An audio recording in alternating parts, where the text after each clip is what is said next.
Fala pessoal, beleza? No vídeo de hoje eu vou trazer aqui para vocês o ativo MXRF11, um fundo imobiliário de papel, que a gente vai estar verificando aí se vale a pena investir nele ou não, tá? Quanto que ele rende, né? Quanto que ele entregou de dividendos nos últimos tempos, inclusive quanto que você precisa investir para ganhar R$ 1.000 por mês, por exemplo, nesse fundo, tá? Vamos verificar isso tudo aí, fazer uma análise completa desse FII de papel, né? Para ver os indicadores, para ver se ele é realmente um FII bom ou não, tá? E se você tiver qualquer tipo de dúvida ao longo do vídeo, só deixar na área de comentários que a gente responde todo mundo, tá? Ou qualquer outro ativo que você queira que a gente traga pro canal, deixa ali que a gente tá respondendo todo mundo, tá? Sem mais, bora lá pro vídeo.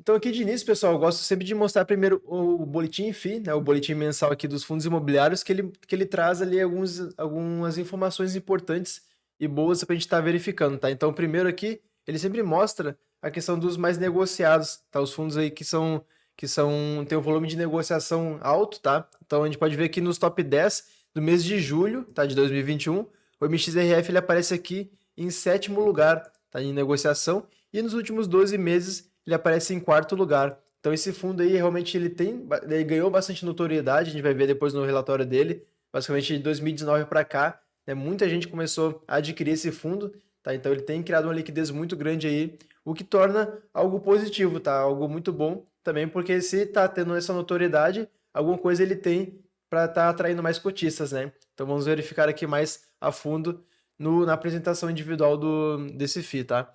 Então aqui um pouco mais de informações sobre ele, né? Ele iniciou em 2012, tá? Então é um fundo consideravelmente mais antigo, tá? Que os demais, a gente vê que tem muito fundo de papel que é recente, de 1, 2 anos, então esse aí tem um track record, né? Uma performance para a gente poder estar verificando, né? Uma linha do tempo ali, em uma janela móvel boa, tá? O ativo MXRF11, né? Que é o código dele, tá? Patrimônio líquido de mais de 2 bilhões, então é um fundo bem grande já, tanto em quantidade de cotas quanto em cotistas também, tá? O valor patrimonial da cota dele atual está em 10,06, né, R$ 10, basicamente. Então ele é um fundo também, vocês vão ver ali que ele é bem acessível, né, o preço de mercado dele, tá? Para todo mundo tá podendo investir, quem quiser, né? Realmente quem considerar ter esse ativo na carteira, então é um preço bem acessível. A taxa de administração dele 0,9% ao ano, então tá bem ok. Não tem taxa de performance, né? Então isso tudo é muito bom, porque a gente sabe que as taxas elas corroem nosso patrimônio no longo prazo, né? Então, quanto menos taxa, melhor. Essa taxa aqui tá bem ok, né? Gestor XP e administrador BTG Pactual. Isso aqui também é muito importante porque nos fundos de papel, de forma geral, a gente precisa confiar muito na gestão, porque é difícil a gente analisar muito a fundo cada CRI, cada securitizadora, cada processo ali de permuta financeira que tem nos fundos, tá? Então, é realmente muito importante a gente confiar nessa gestão e que seja uma gestão que tenha uma reputação boa, tá? Então, no caso aqui, ok na gestão também, né?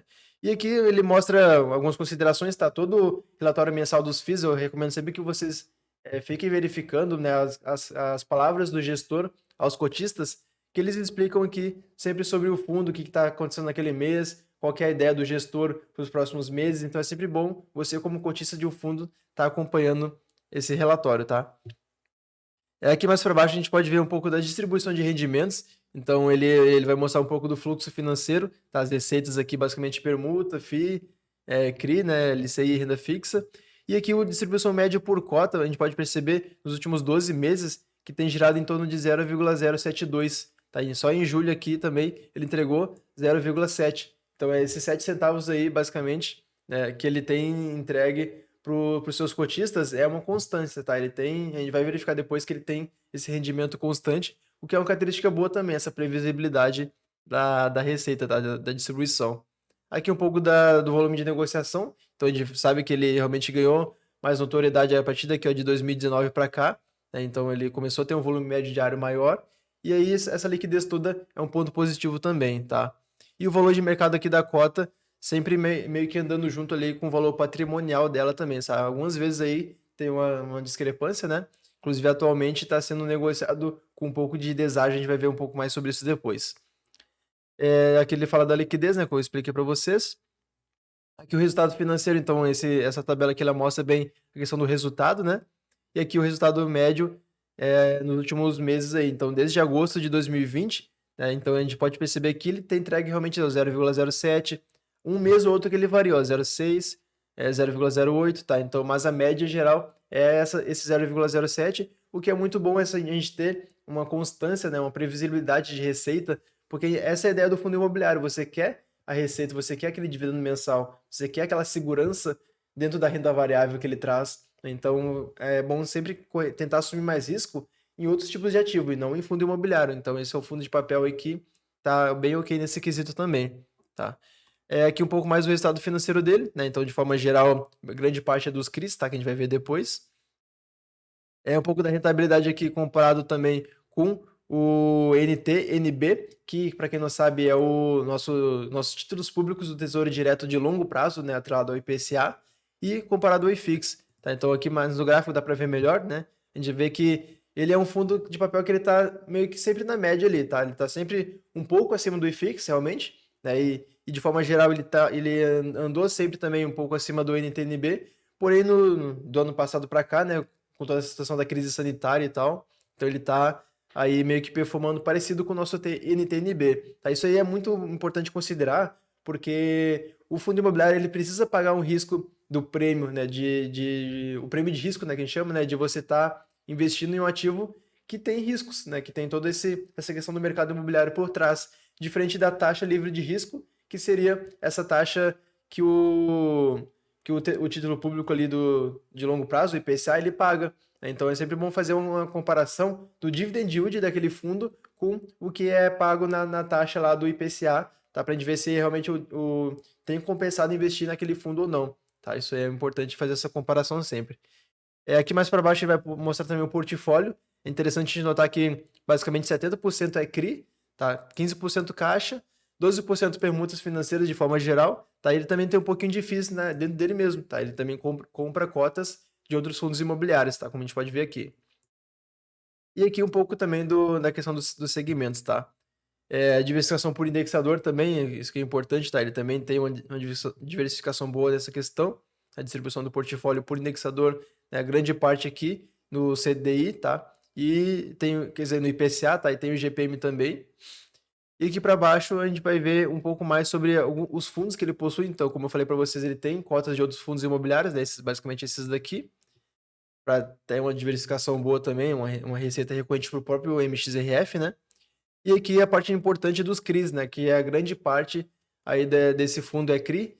E o CRI em si, ele, como eu expliquei para vocês, é muito importante a gente confiar na gestão, porque é difícil analisar um por um, né? Verificar a situação de securitizadoras, os riscos por trás do FIIs, do CRI, né? De inadimplência e tudo que existe ali, né? De cada fornecedor, né? Então, o CRI ele é muito importante nesse aspecto, tá? E você confiar na gestão. Então, os indexadores aqui dos CRI, né, como eu falei para você já, setores da economia aqui diversificados também, vencimento e duration, a grande parte aqui para o longo prazo, tá?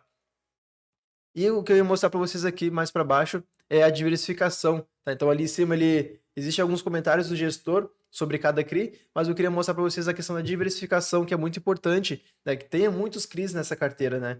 Se for uma carteira muito concentrada, acaba que você corre mais riscos de, às vezes, algum CRI ter uma inadimplência, alguma outra coisa desse tipo, né? E aí pode comprometer a receita do fundo. Então, esse fundo aqui ele é bem diversificado, né? Em questão de porcentagem de CRI, né? Existem vários aqui. Nenhum representa um valor muito alto, tá? O que mais representa aqui, basicamente, é esse primeiro, né? Que é 3,9.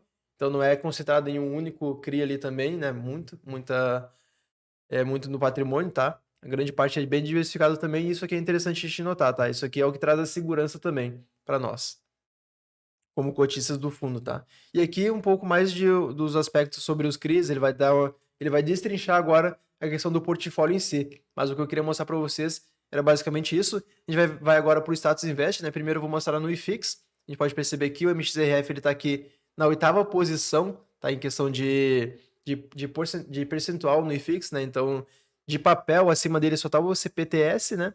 IRDM, KNCR e Canip. Tá? Então, mas ele tá na 8ª posição, né? Então, ou seja, tem uma notoriedade boa também isso aí, né? Ele mostra toda aquela questão da liquidez, como eu falei para vocês.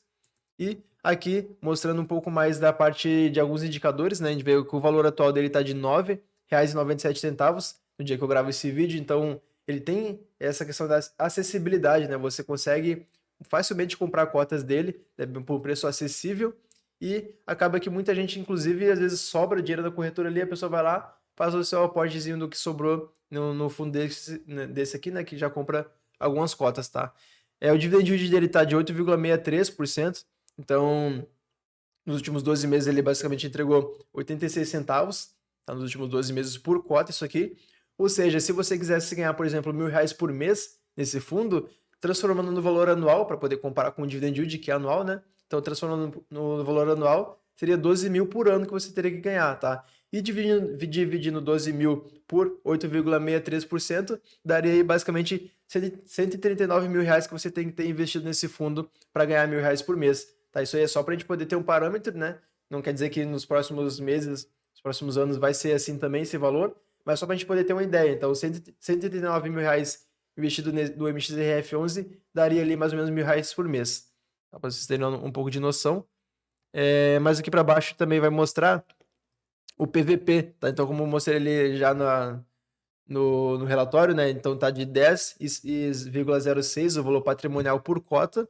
E como está sendo negociado um pouco mais abaixo, então tá com PVP aí de 0,99, né? Ou seja, o PVP 1 seria o valor justo, acima de 1 estaria caro e abaixo de 1 estaria barato. Então ele está sendo considerado como barato e quase no valor justo, tá? Isso aí só para você, é um indicador aí que o pessoal normalmente gosta muito de utilizar, tá?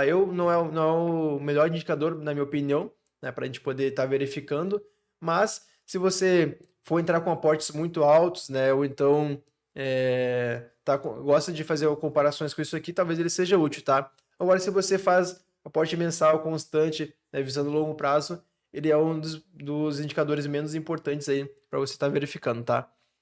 E o resto aqui, quantidade de cotistas, participação do IFIX, liquidez, foi o que eu já mostrei para vocês, né? Tem essa notoriedade bem grande nessa questão também, tá?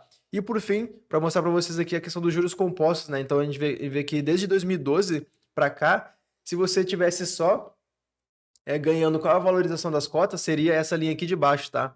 Agora, considerando a cota e os dividendos, seria essa linha daqui do meio, tá? Agora, se você pegasse esses dividendos e comprasse mais cotas no fundo, seria essa linha aqui de cima. Então, a gente vê que o poder de reinvestir os dividendos é muito importante, tá? Para o acúmulo de patrimônio. Então, se você não usa os dividendos para pagar contas suas mensais, para usar o dinheiro para qualquer outra coisa, tá? É sempre importante que você pegue esse dinheiro que ficou ali na corretora e reinvista para conseguir ganhar mais aí por longo prazo, acumular mais patrimônio, tá, pessoal? Basicamente a ideia é essa. Então, pessoal, nesse vídeo eu queria realmente mostrar para vocês sobre o fundo imobiliário, né, se vale a pena ou não, tá? Eu, na minha opinião, eu acho que ele é um fundo que vale a pena sim, né? Mas aí você tem que levar em consideração o seu perfil de investidor, as suas metas, tá? O seu perfil de risco. Então, ele é um fundo que eu considero bem seguro, tá? Bem ok, tá? Um preço bem acessível também para qualquer investidor investir nele, tá? Então, é um fundo de papel que tem uma diversificação muito boa, que paga dividendos constantes. Então, eu considero ele um fundo de papel muito bom, sim, tá? Então, você precisa fazer sempre sua análise e tomar a decisão por conta própria. Lembrando que isso aqui não é uma recomendação de investimento, de compra ou de venda, tá? É importante que você sempre analise sozinho. E a ideia do canal é essa, é educar, ensinar para vocês como é que a gente faz uma análise aí de um fundo, tá? Se você gostou, lembre de deixar o like, tá? E qualquer dúvida que tiver, deixa ele na área de comentários também. Eu vou ficando por aqui, um grande abraço e até a próxima.